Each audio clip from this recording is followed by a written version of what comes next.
निर्मला जी सुबह उठी और नहा धोकर मंदिर जाने के लिए तैयार हो गई। ये उनका रोज का नियम है। घर से मंदिर जाने के लिए उन्होंने दरवाज़ा खोला ही था कि बहू भारती के चिल्लाने की आवाज़ आई। देखो, तुम्हारी माँ तो सुबह नहाकर मंदिर निकल जाती है और दिन भर घर में मैं ही खटती रहती हूँ। सारा घर मुझे ही देखना पड़ता है। झाड़ू पोछे से लेकर बर्तन, कपड़े और खाने का काम भी मुझे ही करना पड़ता है। मैं तो इस घर से कभी निकल ही नहीं पाती हूँ। अरे मैं तो कहती हूँ, इनका मन नहीं लगता तो कहीं निकल जाए, मुझे तो इनकी ज़रूरत भी नहीं है। तभी मुन्ने की रोने की आवाज़ आई। भारती अंदर भागी। तब तक निर्मला जी मंदिर के लिए निकल चुकी थी, पर निर्मला जी ने बहू की सारी बातें सुन लिए थे। और ऐसा पहली बार नहीं हो रहा है। भारती के चिल्लाने का रोज़ यही समय होता था, क्योंकि उस वक्त उनका बेटा केशव भी घर पर ही होता था। भारती ने घर का माहौल ऐसा बना रखा था कि उसमें शांति से नहीं रह सकते थे। निर्मला जी भी थोड़ी शांति ढूंढने के लिए मंदिर ही चली जाया करती थी, क्योंकि और कहीं भी उन्हें जाने की जगह नहीं थी। एक ही बेटा केशव है तो उसी के साथ रहना था। केशव भी अपनी पत्नी की हाँ में हाँ मिलाता रहता था और अपनी माँ निर्मला की एक भी बात नहीं मानता था। दोनों बेटे बहू उनके साथ सही व्यवहार नहीं करते थे। बहू के व्यवहार का इतना दुख नहीं होता था, पर अपने ही खून बेटे के व्यवहार से निर्मला जी मन ही मन दुखी रहती थी। वो दोनों से कुछ नहीं कहती थी, क्योंकि इतनी उम्र में दोनों से बहस करने की उनमें शक्ति नहीं थी। मंदिर पहुंचकर वो काफ़ी देर ईश्वर के हाथ जोड़ती रही और कहती रही, हे ईश्वर शक्ति दे, एक माँ को ये सब सहन करने की शक्ति दे। मंदिर की सीढ़ियों में बैठकर वो थोड़ी देर वहाँ से छोटे बच्चों को देखती निहारती रहती थी, जो स्कूल जा रहे होते थे। मंदिर के पास में ही सटा हुआ एक छोटा सा स्कूल है। काश बचपन कभी बड़ा नहीं होता। वो आहें भरती और उनकी आंखें भर आती थी। उन्हें भी पढ़ने का बहुत शौक था। तरह तरह की किताबें पढ़ा करती थी। उनके मायके वालों ने उन्हें 9वीं तक तो पढ़ाया था और बाद में आगे की पढ़ाई के लिए शहर नहीं जाने दिया। 10वीं तक आते आते उनकी शादी करवा दी। उस जमाने में छोटी उम्र में माँ बाप बच्चों की शादी कर देते थे। केशव के पिता यूँ तो अच्छे थे, पर उन्हें शराब पीने की बहुत बुरी लत थी और ज़्यादा शराब पीने की वजह से उनका लीवर खराब हो गया और वो बहुत जल्दी इस दुनिया से चले गए। उनके जाने के बाद उनकी राशन की दुकान पर निर्मला जी बैठने लगी। वो दुकान भी संभालती और घर भी संभालती थी। दोहरी जिम्मेदारी उठाकर भी वो बहुत खुश रहती थी और अपने बेटे का पालन पोषण कर रही थी। केशव की पढ़ाई भी औसत दर्जे का ही था। वो ज़्यादा पढ़ना नहीं चाहता था। उसने स्नातक तक की पढ़ाई की और दुकान संभालने लगा। अब तो दुकान और भी अच्छे चलने लगी। धीरे धीरे केशव ने दुकान पर 2 नौकर रख लिए और निर्मला जी अब पूरी तरह से घर संभालने लगी। केशव की शादी की उम्र हो चली थी। भारती केशव को देखते ही पसंद आ गई और दोनों की शादी हो गई। अपने बेटे का घर बसता देखकर निर्मला जी काफ़ी खुश थी और वो इस चीज़ से भी खुश थी कि केशव में कोई बुरी आदत नहीं थी। उसे सिगरेट और शराब की बुरी लत नहीं थी और दुकान भी वो काफ़ी अच्छे से संभाल रहा था। शादी के बाद घर भारती ने संभाल लिया था और दुकान केशव ने। तो अब निर्मला जी निश्चिंत हो गई थी। अब वो चारों धाम की यात्रा पर जाना चाहती थी। उन्होंने अपनी इच्छा बेटे बहू को बताई तो भारती भड़क गई। चारों धाम की यात्रा में पता भी है कि कितना खर्च होता है। हमें तो हनीमून पर कहीं नहीं ले गए और अपनी माँ को यात्रा पर भेजोगे। किसी को कहीं जाने की ज़रूरत नहीं है। दरअसल भारती हनीमून पर विदेश जाना चाहती थी और वहाँ जाना काफ़ी महंगा पड़ रहा था। इसीलिए केशव ने मना कर दिया था और फिर वो गुस्से में कहीं भी नहीं गई। निर्मला जी बहू के मुंह से ये सुनकर चुप हो गई। क्योंकि उनके अपने बेटे की बोलती बंद हो गई थी, तो इसलिए उन्होंने भी फिर कभी चली जाऊंगी ये कहकर मन को समझा दिया। अब तक घर का खर्च निर्मला जी ही चला रही थी। केशव दुकान की कमाई उनके ही हाथों में देता था, फिर भी वो बैंक में जमा करवा देती थी। लेकिन भारती को इससे भी दिक्कत थी। केशव निर्मला जी को दुकान की कमाई लाकर देता था, ये बात भारती को पसंद नहीं थी, तो उसने घर में बवाल मचा दिया कि दुकान की कमाई पहले उसके हाथों में आएगी, फिर बैंक जाएगी, क्योंकि उसका पति कमा कर लाता है और पति की कमाई पर पहला अधिकार पत्नी का होता है। निर्मला जी ने ज़्यादा विरोध नहीं किया, क्योंकि घर बहू चलाए या वो चलाए एक ही बात है। अब एक ही बेटा बहू है और उन्हें इनके साथ ही रहना है। कुल मिलाकर घर में शांति और सुख बना रहे। निर्मला जी ने खुशी खुशी दुकान बेटे को संभालने दे दी और घर बहू के पैसों की सारी जिम्मेदारी थमा दी। आखिर मुझे अब करना भी क्या है? 2 रोटी खानी है और जीवन जीना है, मगर ये 2 रोटी भी उन्हें शांति से नसीब नहीं होती थी। ऐसा लगता था कि उनका घर में रहना ही बहू को खटकता था। भारती बात बात पर उनका अपमान करती रहती थी और केशव भी चुप्पी साधे रहता था। भारती अब 2 बच्चों की माँ बन चुकी थी। जैसे तैसे निर्मला जी उनके साथ में रह रही थी। एक दिन वो बाथरूम में फिसल गई और उनके पैरों में चोट लग गई। उनसे ढंग से चला नहीं जा रहा था। 2-4 दिन वो मंदिर नहीं गई तो भारती बड़बड़ाती रहती थी।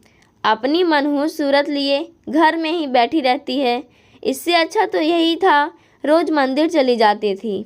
मैं भी चैन की सांस ले लेती थी। बच्चों को भी अच्छा खाने को देती थी, पर इनकी नज़रें तो खाने पर ही गड़ी रहती है। सुनो, इनका कोई दूसरा इंतजाम कर लो, भारती ने फैसला सुना दिया। दूसरा इंतजाम? ये शब्द निर्मला जी ने सुने तो सुन्न पड़ गई। ये लोग मुझे कहाँ भेज रहे हैं? मैं अपने घर को छोड़कर कहीं नहीं जाऊंगी। तभी केशव की आवाज़ आती है, हम मम्मी को इस उम्र में कहाँ भेजेंगे? मुझे नहीं पता, कहीं भी भेजो, पर मैं इस बुढ़िया के साथ में रहना नहीं चाहती हूँ। मैं अब और बर्दाश्त नहीं कर सकती हूँ। 2 दिन ऐसे ही निकल गए। एक दिन निर्मला जी ने बेटे बहू को बात करते हुए सुना। वो उसे वृद्धाश्रम भेजने की तैयारी करने में लगे थे। बहू को बड़ी जल्दी थी कि वो अपनी सास से छुटकारा पाए। निर्मला जी के पैरों से ज़मीन सरक गई। आखिर वो तो इनको जरा भी परेशान नहीं करती है, अपने पोतों को भी देख लेती है और बहू के कितने सारे काम कर देती है। ये बात और है, वो उनके द्वारा किए गए कामों को गिनती नहीं है और ऐसे दर्शाती है कि सारे काम वो ही करती है। मैंने तो दुकान और घर भी इनके हवाले कर दिए, तो अब और क्या करूं? उनका सिर चकरा गया। उन्हें कुछ समझ नहीं आ रहा था कि क्या करे। एक दिन वो पूरी सुस्त और उदास रही, अपने पति की तस्वीर से बातें करती रही। तभी उनकी नज़र पलंग के नीचे रखे बक्से पर गई तो उनमें जान आ गई। उन्होंने बक्सा सरकाया और उसमें से कुछ फाइलें निकाली। उसमें घर और दुकान के पेपर थे जो उनके नाम पर थे। इन फाइलों के मिलने से उनमें नए जोश का संचार हुआ। दूसरे दिन मंदिर का बहाना करके वो धीरे धीरे मंदिर के पास स्कूल में गई। वहाँ टीचर को अपनी परेशानी बताई कि वो किस तरह से अपने बेटे बहू से त्रस्त हैं। तो टीचर ने उन्हें एक वकील का फ़ोन का नंबर दिया और कहा कि आप वकील से बात कर लें। वकील ने उन्हें अपने ऑफिस बुलाया और उनकी सारी कहानी सुनी तो उन्होंने पेपर देखकर कहा कि पति के निधन के बाद उसकी संपत्ति, घर, जमीन, दुकान सब पर पत्नी का ही हक होता है और ये घर और दुकान भी निर्मला जी आपके नाम पर ही है। आपको इस घर से कोई नहीं निकाल सकता है।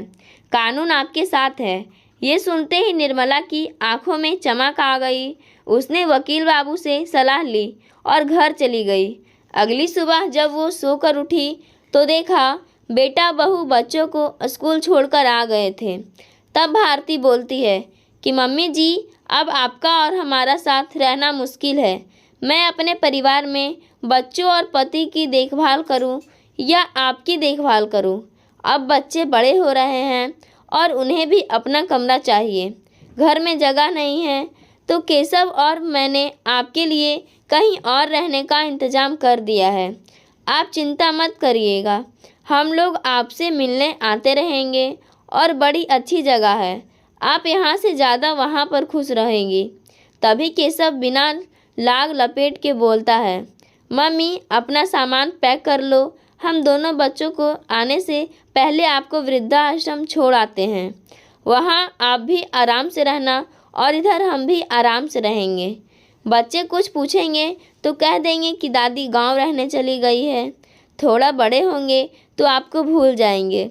निर्मला जी सामान्य होकर बोलती है, हाँ भारती, अब हम लोग साथ में नहीं रह सकते हैं। तुम्हें ही नहीं मुझे भी बहुत परेशानी होती है। सच में ये घर भी छोटा पड़ता है, पर मैंने एक उपाय सोचा है ताकि हम सब खुश रह सके। ये कागजात पढ़ लो, इस घर और दुकान की मालकिन मैं हूँ। बहू, तुम दोनों अब यहाँ नहीं रह सकते हो। कहीं जाकर किराए पर बड़ा सा घर ले लो ताकि बच्चों को भी परेशानी नहीं होगी। और हाँ, बच्चों के लिए अलग से बड़ा कमरा लेना। ये घर छोड़कर मैं कहीं नहीं जाऊंगी। पर हाँ, अब तुम दोनों को ये घर और दुकान छोड़कर जाना होगा। मैं जब तू छोटा था तब भी दुकान अच्छे से संभालती थी। केशव, तू अपने लिए नई नौकरी तलाश ले, क्योंकि मैंने दुकान पर तेरी जगह एक नया लड़का रख लिया है जो तेरा सारा काम काज संभाल लेगा। निर्मला जी का साहस और हिम्मत देखकर दोनों भौंचक्के रह गए। उन्हें यह पता नहीं था कि मम्मी उन्हें ही घर से निकाल देगी। उन दोनों को अपने कानों पर विश्वास नहीं हुआ। मम्मी, आपको पता भी है आप क्या कह रही हैं? आप हम दोनों को घर से निकाल रही है? हाँ, तुम दोनों ने ठीक सुना है। जब तुम दोनों इतनी गिरी हुई हरकत कर सकते हो, अपनी माँ को वृद्धाश्रम भेज सकते हो, तो मैं भी तुमको घर से निकाल सकती हूँ। मम्मी, आप ये कैसे कर सकती हैं? अपने ही बेटे बहू को घर से निकाल रही हैं। लोग क्या कहेंगे? सभी रिश्तेदार आपकी बातें बनाएंगे। हम आपके अपने बच्चे हैं। केशव ने कहा, तो मैं भी तो तेरी माँ हूँ। वो चीख कर बोली, तू मुझे कैसे घर से निकाल सकता है? तुझे जरा भी शर्म नहीं आई? तूने हर बात पर अपनी पत्नी का साथ दिया। मैं ये सोचकर चुप रही कि कोई बात नहीं, भारती घर की बहू है और वो सदा खुश रहनी चाहिए। घर की लक्ष्मी खुश रहती है तो घर में बरकत होती है। पर मैं इस बात पर चुप नहीं रहूँगी कि तू अपनी पत्नी के साथ मिलकर मुझे मेरे ही घर से निकाल दे। इस घर पर तेरा और तेरी पत्नी का कोई हक नहीं है। घर मेरे पति का है और कानून के हिसाब से मैं इसकी वारिस हूँ। फिर वो भारती से कहती है, बहू, तुम अपने रहने का कोई दूसरा इंतजाम कर लो। और हाँ, बच्चों को स्कूल से आने के बाद ही जाना, ताकि तुम्हारे बच्चों को भी पता लगे कि दादी ने उनके मम्मी पापा को घर से क्यों निकाल दिया। तुम दोनों अपना सामान पैक कर लो और निकल जाओ, ताकि मैं भी अपने घर में आराम से रहूँगी। मुझे रोज़ रोज़ अपमान के घूंट तो नहीं पीने पड़ेंगे। रोज़ बहू की जली कटी और ताने सुनने से बेहतर है मैं यहाँ अकेली रह लूँगी और दोपहर के समय दुकान चली जाऊँगी। और भारती बहू, तू क्या कहती थी कि मेरी नज़रें तेरे बच्चों के खाने पर लगी रहती है? अरे तो क्या हुआ, बुढ़ापे में हमारी भी खाने की इच्छा होती है और तूने कभी मुझे भरपेट खाना नहीं दिया। ये जो तू खाने का रौब जमाती थी, ये मत भूलो कि ये खाना बनाने का सामान मेरे पति की दुकान से ही आता था। भारती और केशव की नज़रें झुक गई। उन्होंने माफ़ी मांगी, पर निर्मला जी उन्हें माफ़ ना कर सकी। दोनों अपने बच्चों को लेकर घर छोड़कर चले गए। पाठकों, जो बेटे बहू अपनी माँ को वृद्धाश्रम भेजने की सोचते हैं या भेज देते हैं, तो वो भी कभी सुखी नहीं रहते हैं। ईश्वर का न्याय इसी जन्म में हो जाता है। भले ही देर से, लेकिन बुरे कर्म की सज़ा मिल ही जाती है। आपको कहानी कैसी लगी हमें कमेंट करके बता सकते हैं। और चैनल पर पहली बार आए हैं तो हमारे चैनल को सब्सक्राइब ज़रूर करें। धन्यवाद।